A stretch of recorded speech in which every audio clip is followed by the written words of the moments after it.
കാമ്പ് പെരക്കിയാലോ? അപ്പൊ കാമ്പ് വട്ടത്തിൽ മുറിച്ചിടുക. അതിനിടയ്ക്ക് എല്ലാവരും ഒന്ന് ലൈക്ക് അടിച്ച് സബ്സ്ക്രൈബ് ചെയ്യണേ. അപ്പൊ വട്ടത്തിൽ മുറിച്ച് ഒരു കൈ കൊണ്ട് ഇങ്ങനെ നാരിങ്ങനെ ചുറ്റിയെടുക്കണം കേട്ടാ.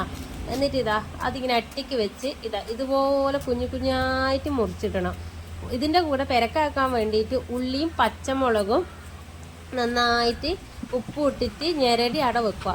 ഇനി നമുക്ക് കാന്താരി പറിക്കാം അല്ലേ? കാന്താരി ഒരു 2 എണ്ണ പറിച്ചിട്ടില്ല, കാരണം പച്ചമുളക് ഇട്ടിട്ടുണ്ട്, മുളക് പൊടി ഇടാന്ന് അരക്കണ്ടേ തേങ്ങ. അപ്പം തേങ്ങയും കാന്താരി മുളകും പിന്നെ മുളക് പൊടി ഇട്ടിട്ട് അരച്ചെടുക്കാം. എന്നിട്ട് ഇത് നന്നായിട്ട് ഇങ്ങനെ പിഴിഞ്ഞ് വെള്ളം മാറ്റണം കേട്ടോ. അങ്ങനെ അതെല്ലാം വെള്ളം മാറ്റി ഞാനിത് അരച്ചലും കൊണ്ടുവച്ചത് നമുക്ക് അതിലേക്ക് ഒഴിക്കാം കേട്ടോ.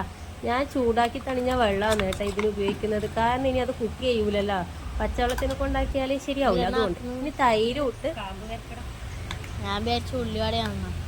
ഇതിനെക്കൊണ്ട് വടയാക്കുവാ.